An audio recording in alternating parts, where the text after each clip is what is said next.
अब जैसा कि हम आगे बढ़ रहे हैं, हमारा जो एकीकरण करना है उस एकीकरण की तरफ ध्यान देते हैं हम। वो एकीकरण किस तरह से काम करेगा। तो मैंने आपको पहले प्रक्रिया लिखा दी थी, उसमें यूरो का पुनर्गठन कैसे करेंगे। तो उसमें सबसे पहला हमारा जो संगठन था उसका नाम था बेनेलक्स, या बेनीलक्स भी कह देते हैं कई बार, ठीक है, बेनेलक्स या बेनीलक्स। तो पहला हमारा संगठन था बेनीलक्स।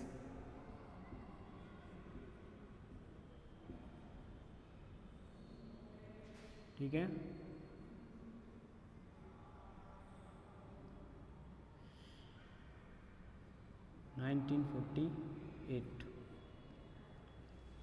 तो इस संगठन की आपको जो जो मेन बातें वो मैं बता देता हूँ, फिर आपके ध्यान में रहें। तो 1948 1 जनवरी 1948 से तो इसने काम करना शुरू किया। ठीक है,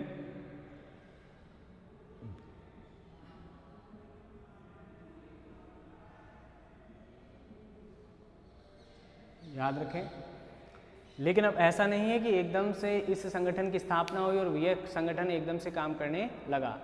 1944 में इन तीनों देशों के बीच एक बेनेलक्स संघ बनाने का समझौता हुआ था। उस समझौते के परिणाम स्वरूप ही कुछ परिवर्तन किए गए उस समझौते में आगे चल के, और उन परिवर्तनों के आधार पर या उसमें किए गए परिवर्तनों को ध्यान में रखकर या उन आवश्यकताओं को ध्यान में रखते हुए इन्होंने 1948 1 जनवरी 1948 को बेनेलक्स नाम का एक आर्थिक संघ बना दिया। कैसा संघ है ये? आर्थिक संघ, इकोनॉमिक आधार पर।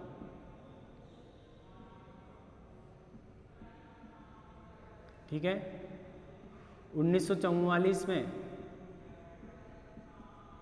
बेनेलक्स संघ का निर्माण हुआ। ठीक है, बेनेलक्स में 3 राष्ट्र शामिल हैं, जैसा कि आपको पहले भी बताया था मैंने, और इन 3 राष्ट्रों के नाम है बेल्जियम, ठीक है, नीदरलैंड, और तीसरा जो राष्ट्र है वो है लक्जमबर्ग।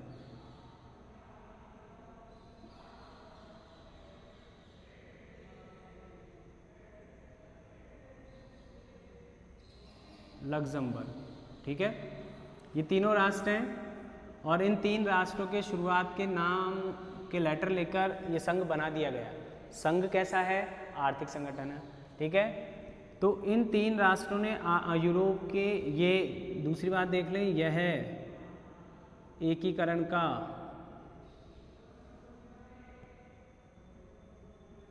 प्रथम सफल प्रयास, जिसमें सिर्फ यूरोप के राष्ट्र ही शामिल हैं। सबसे बड़ी बात क्या है? एकीकरण हो रहा है, लेकिन किसके द्वारा किया जा रहा है? यूरोपीय राष्ट्रों के द्वारा ही किया जा रहा है।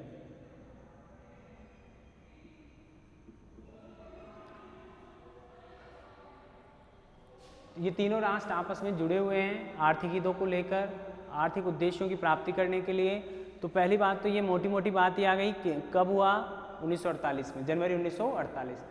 कब किया गया? इसका आधार क्या रहा? 1944 का इन तीनों राष्ट्रों के बीच में हुआ समझौता। तीनों राष्ट्र कौन से हैं? बेल्जियम, नीदरलैंड और लक्जमबर्ग। और ये पहला प्रयास था जब यूरोप के राष्ट्रों ने ही यूरोप के किसी संगठन का निर्माण कर रहे हैं और जो सफल हो रहा है। ये कैसे काम करेगा? इसका मेनली जो काम था या क्या समझौता हुआ था, वो समझौता था कि सीमा शुल्क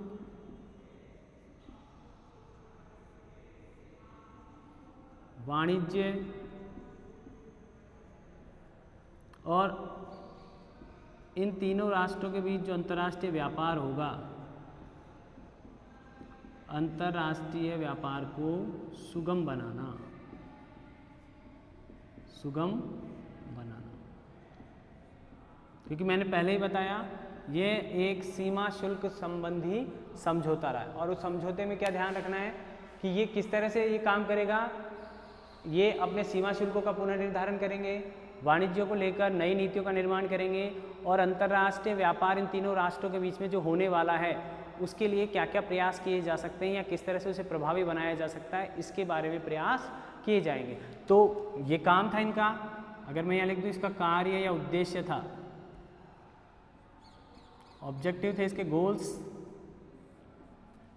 तो ये कैसे होगा? तो इसको करने के लिए क्या कार्य किया इन्होंने? इन तीनों राष्ट्रों ने आपस में तय किया कि हम आयात पर टैक्स लगाएंगे।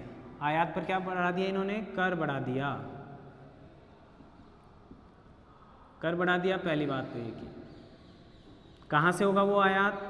इन तीन राष्ट्रों के अलावा जिन राष्ट्रों से होगा, इन तीन राष्ट्रों के अलावा अगर किसी भी राष्ट्र से ये लोग कुछ चीज़ आयात करेंगे तो उस आयात पर क्या बढ़ा दिया गया? टैक्स लगा देंगे। आप समझ सकते हैं कि इन्होंने तीन राष्ट्रों ने अन्य यूरोपीय राष्ट्रों और विश्व के अन्य राष्ट्रों से अपने आप को आर्थिक आधार पर क्या कर लिया है? अलग कर लिया है। इन्होंने कह दिया है कि हम बाकी राष्ट्रों से क्या हैं? अलग हैं। और हम अलग हैं इसलिए हम आपसे किए जाने वाले निर्यात पर जो शुल्क लगेगा उस सीमा शुल्क को क्या करेंगे? ज़्यादा मात्रा में लेंगे। और उसके अलावा इन्होंने क्या किया कि आपस में किए जाने वाले निर्यात को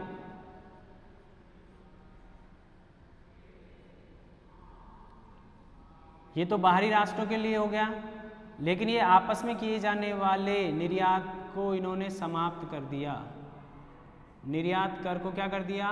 समाप्त कर दिया।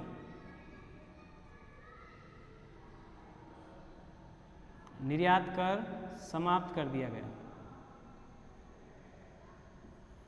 ठीक है। इन तीन राष्ट्रों के मध्य जो निर्यात होगा उस पर किसी प्रकार का ये देश आपस में एक दूसरे राष्ट्र से क्या नहीं लेंगे? टैक्स नहीं लेंगे। ये काम इनके बीच में किया गया। ठीक है, आप देखें इसको। अब इससे क्या हो रहा है? इस सारी प्रक्रिया से क्या काम हुआ कि इन तीनों राष्ट्रों के बीच जो व्यापार हो रहा है एक तो वो बढ़ गया।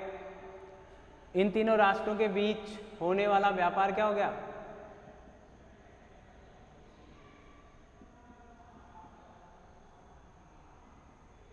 ठीक है, पहली बात, पहला फायदा। इन तीनों राष्ट्रों के बीच जो व्यापार हो रहा था वो क्या हो गया? बढ़ गया। दूसरी बात, इनके आर्थिक संबंधों में मजबूती आ रही है। इन तीनों राष्ट्रों के आर्थिक संबंधों में क्या आ गई? मजबूती आ गई।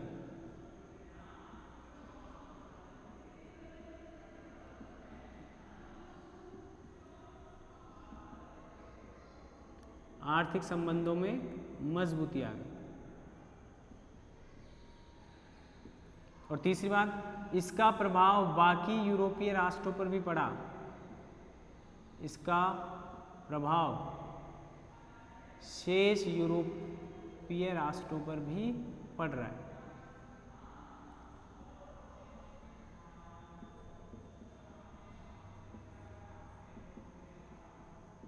ये एक बड़ा इफेक्ट था जिसने बाकी के यूरोपीय राष्ट्रों को भी उनके आर्थिक एकीकरण के लिए क्या दे रहे हैं? प्रेरणा दे रहे हैं। तो आप समझ सकते हैं कि जब पहला ही प्रयास तीन छोटे राष्ट्रों के द्वारा शुरू किया गया और वह सफल भी रहा और उसकी सफलता ने बाकी यूरोपीय राष्ट्रों को भी ऐसा करने के लिए क्या दी? प्रेरणा दी। और इस प्रेरणा के कारण ही अगले चरण पॉसिबल हो पा रहे हैं, यानी आगे यूरोप के एकीकरण में सहायता मिलेगी। ठीक है, एक बार आप इसको लिख लें, ध्यान से सुन लें।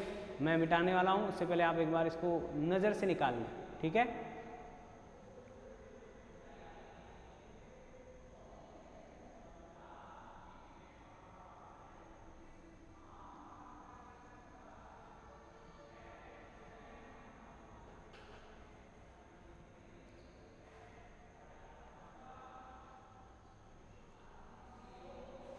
आगे चलें। बेनेलक्स नाम ध्यान रखें आप, बड़ा आसान है, कठिन लगता है, बहुत उलझा हुआ नाम है, लेकिन क्या है? शुरुआत के देशों के नाम हैं। आपको याद भी नहीं रखना, मैंने बताया भी नहीं। कितने सदस्य हैं? अगर कोई घुमाने के लिए पूछ ले बेनेलक्स में कितने सदस्य थे या बेनेलक्स के सदस्य देशों की संख्या बताइए, तो वो याद ही नहीं रखनी है हमको। सीधे कितने हैं? 1 2 3, बेल्जियम, नीदरलैंड और लग्जमबर्ग। ठीक है, आगे चले। ये हो गया आपका पहला संगठन, किसके पुनर्गठन में? यूरोप के एकीकरण में या पुनर्गठन में जिसका योगदान रहा। आगे चलते हैं। दूसरा जो था हमारा, याद होगा आपको, मैं शॉर्ट में लिख दूँ तो आप पूरा लिख देंगे ना, ऐसा बिलीव है, कर सकते हैं क्या? इतना कर सकते हैं क्या? मैं लिख दूँ OEEC तो आप बता सकते हैं क्या OEEC की फुल फॉर्म क्या होगी? सर टेस्ट भी देने लग गए, सर पहले पढ़ा तो दो, ऐसा सर पहले पढ़ाओगे तभी तो, टेस्ट तो बाद में हो जाएगा, यूनिवर्सिटी करवा लेगी। लेकिन जब तक आप इनको एक एक करके से याद नहीं रखेंगे तो OEEC और OECD में क्या फ़र्क था ये समझ में नहीं आएगा, ये दिक्कतें कर सकती हैं आपके लिए चीज़ें, ठीक है। तो हम दूसरा हमारा जो संगठन था, मैंने आपको हिंट दी है, दूसरा हमारा जो एकीकरण का चरण है वो है OEEC।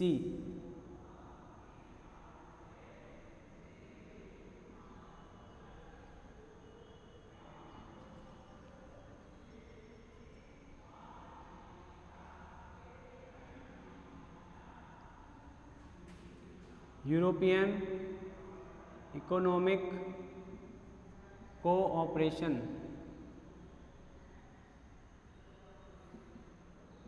1948, ठीक है। यूरोपीय आर्थिक सहयोग संगठन, ठीक है। सदस्य कितने हैं इसके? 16, ठीक है।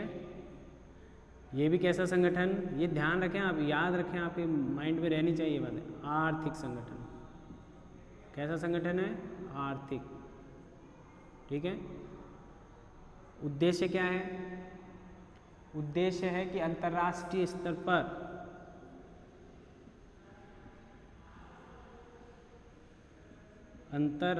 स्तर पर व्यापार, भुगतान यानी पेमेंट, भुगतान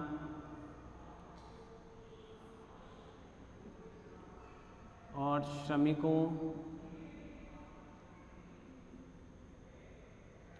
की व्यवस्था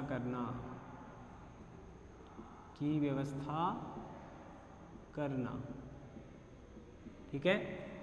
जिसके उद्देश्य हैं, इसके भी जिस तरीके से मैं लिख रहा हूँ आप ध्यान रखें, एक तो आसान हो जाएगा काम और एक महत्वपूर्ण चीज़ें आ जाएंगी, और अगर कोई आलतू फालतू चीज़ें रहें आपके ध्यान में वो साइड में होती जाएंगी, ठीक है। इसके बाद दूसरा एक उद्देश्य था सभी सदस्य देशों के बीच, सभी सदस्यों के बीच संवाद यानी कम्युनिकेशन बढ़ाना, कम्युनिकेशन गैप नहीं आना चाहिए।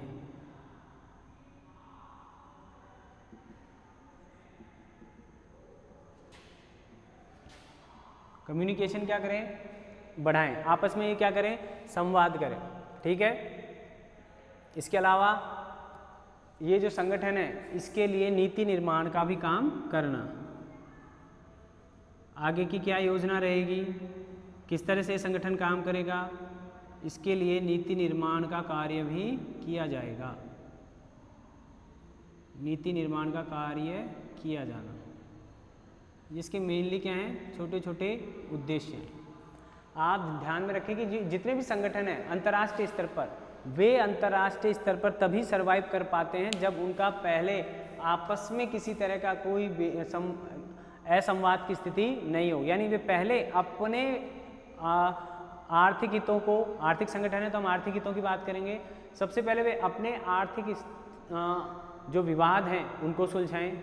आर्थिक हितों के बारे में कोई चीज़ निर्धारित करनी है तो वो फिक्स कर लें कि हाँ इतना प्रॉफिट या इस तरह का कर या इस तरह की इनकम होगी और वह इस व्यक्ति के इस प्रकार से उसके खाते में जाएगी। ऐसा ना हो कि पहले कुछ भी डिसाइड नहीं हो, सदस्य आपस में ही लड़ मरे या आपस में ही झगड़ा करने लगे, जैसे जैसे प्रॉफिट बढ़े वैसे वैसे उनके झगड़े बढ़ते जाए। ऐसा नहीं होना चाहिए। अगर आप वाकई में किसी संस्था का एकीकरण या पुनर्गठन करना चाहते हैं तो आपका पहला प्रयास यही रहना चाहिए कि पहले उस संगठन के आपसी जो सदस्य देश हैं उनकी समस्याओं का समाधान हो, ठीक है। उनका समाधान होने के बाद ही आप अंतर्राष्ट्रीय संस्थाओं के साथ किसी भी तरह की योजनाओं को लागू कर पाएंगे। आगे चलें। इसको देख लिया होगा आपने। आगे चलते हैं।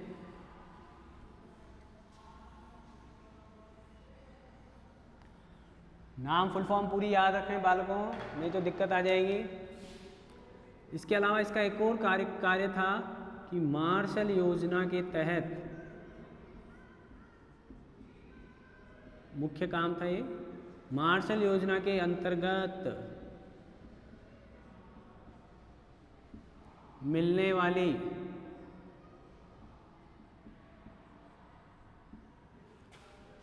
$11 मिलियन की जो राशि थी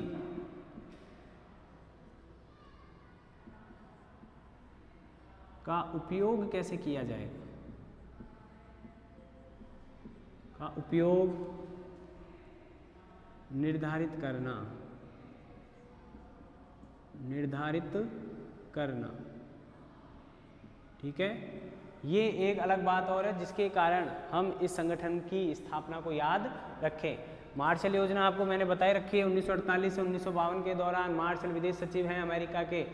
उन्होंने जब यूरोप का दौरा करने के बाद, साम्यवाद के प्रभाव को देखने के बाद जब वो वॉशिंगटन जाते हैं तो उन्होंने कहा कि यूरोप में जो भूख, गरीबी, हताशा की, निराशा की जो स्थिति है और साम्यवाद का जो प्रभाव बढ़ रहा है, उन दोनों के समाधान के लिए हमें यूरोप की आर्थिक मदद करनी चाहिए। और ऐसा विचार उन्होंने रखा और उस विचार को मार्शल योजना के नाम से जाना गया। और इसके तहत इन 16 राष्ट्रों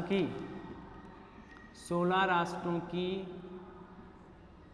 आर्थिक सहायता की गई थी। ठीक है, अब उस आर्थिक सहायता की राशि तक मदद कराएगी, वो राशि किस प्रकार से खर्च की जानी चाहिए। तो हम उन अभी 16 राष्ट्रों का नाम लिख लेंगे, उसके बाद हम आगे चले। देखो सबसे अच्छी बात है, जैसे मैं लिख रहा हूँ वैसे आप लिखें। वो 16 राष्ट्र कौन कौन से?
अगर इस तरीके से लिखा है और आप याद कर लिए तो ज़िंदगी में कभी भूलने का काम नहीं रहेगा।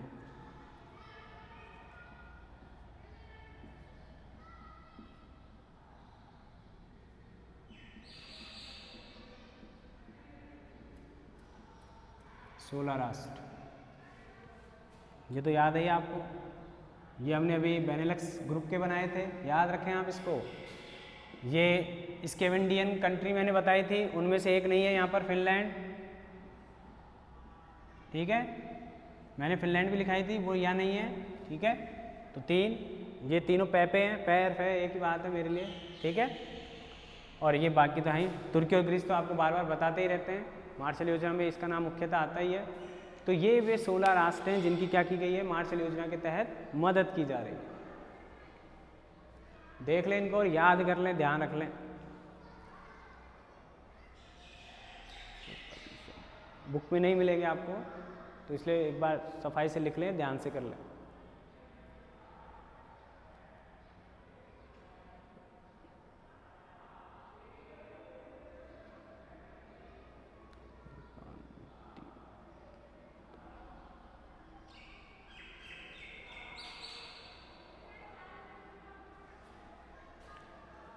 आगे चले। इन राष्ट्रों को दी गई जो मदद है उसका निर्धारण करेगा ये संगठन।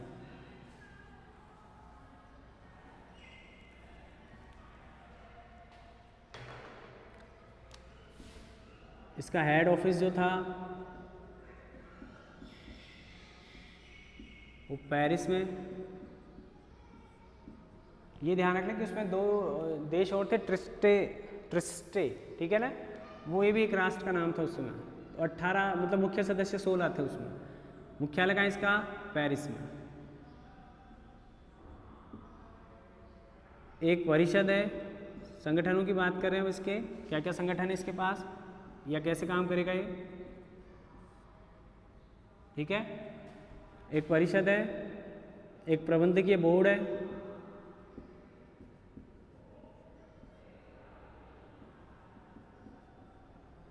और एक सचिवालय।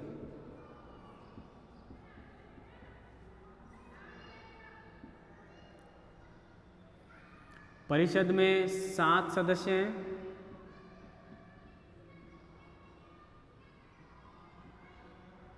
एक बार ध्यान कर लें आप, परिषद में तो सभी जो सदस्य राष्ट्र हैं, सभी सदस्य राष्ट्रों के प्रतिनिधि शामिल हैं।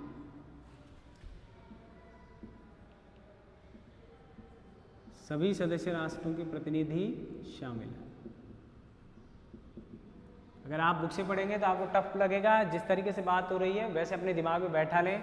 संगठन को जानना इसलिए ज़रूरी है क्योंकि वह प्रशासनिक स्तर पर कैसा काम कर रहा है, उसका ढांचा कितना बड़ा होता जा रहा है, कितना विशाल होता जा रहा है। आप देखें अभी यूएनओ के खर्चे बहुत ज़्यादा हो गए थे, तो अभी उन्होंने खुद के उस प्रबंधकीय या प्रशासनिक ढांचे को थोड़ा कम किया। तो उनकी जो आर्थिक व्यय थे, एक्सपेंसेस थे, अपने प्रशासनिक एडमिनिस्ट्रेटिव जो एक्सपेंसेस थे उन पर नियंत्रण कर पाए। वो मतलब कई बार ढांचा बहुत बड़ा हो जाता है और उससे प्रशासन संभलता है नहीं संभलता, इस परिस्थिति को ध्यान में रखना पड़ता है। सभी सदस्य राष्ट्रों के प्रतिनिधि शामिल थे। एक एक प्रतिनिधि जो शामिल था वे सभी राष्ट्र शामिल थे, ठीक है। जितने सदस्य थे उतने ही उनके प्रतिनिधि थे। प्रबंधकीय बोर्ड में 7 सदस्य थे। इन्हें प्रतिवर्ष इनका चुनाव होता था,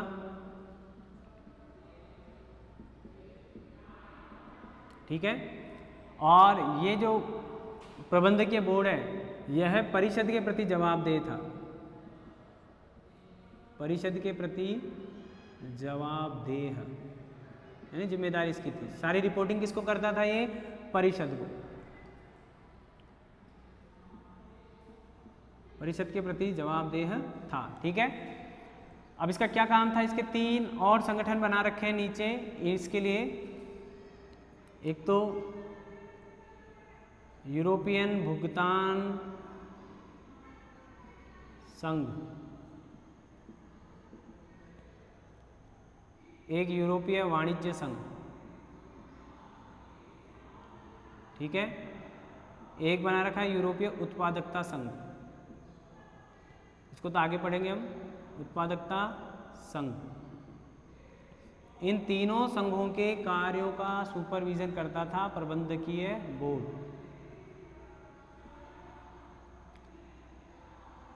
सुपरविजन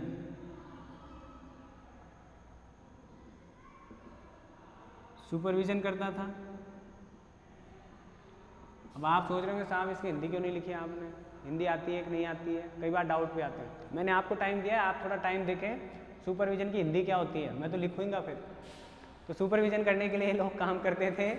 तो कई बार ऐसे शब्द भी आ जाते हैं जिनकी हिंदी आपको पता हो नहीं हो, जरूरी नहीं जाने, लेकिन उस शब्द का मीनिंग आपको पता होना चाहिए कि सुपरविजन का मतलब होता क्या है, ठीक है। आपके दिमाग में सुपरविजन शब्द आते ही काम आना चाहिए। इसको कहते हैं पर्यवेक्षण। क्या कहते हैं इसको शुद्ध हिंदी में?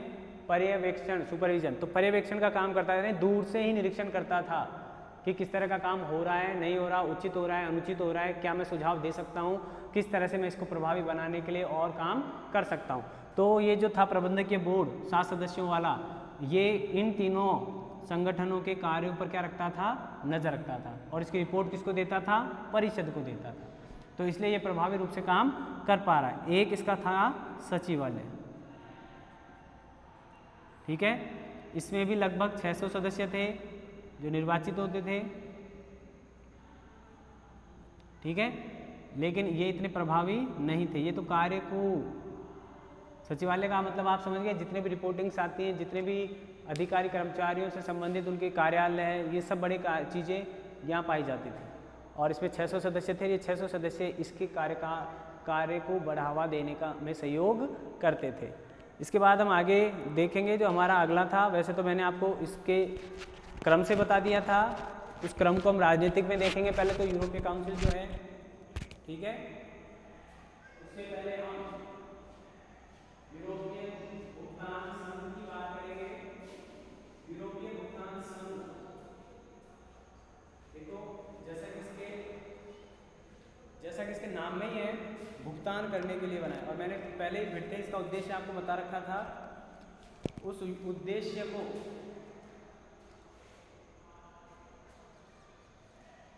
उद्देश्य के लिए आगे हम काम करें, तो उस उद्देश्य के लिए हम भुगतान संघ की बात करें, उससे पहले हम ध्यान कर लें कि हमने यहाँ भी यूरोपियन भुगतान संघ की बात की है, तो हम उसके साथ उसका अध्ययन वहाँ करेंगे। वाणिज्य संघ आप जानते हैं आपस में सदस्य राष्ट्रों के वाणिज्यिक हितों का ध्यान रखने के लिए बनाया गया संघ है। और उत्पादकता संघ आप समझते ही हैं, उत्पादन को बढ़ावा देने के लिए किस तरह की क्या क्या योजनाएं बनाई जा सकती हैं, उनको ध्यान में रखने का काम करता है ये उपभोक्ता संघ, ठीक है।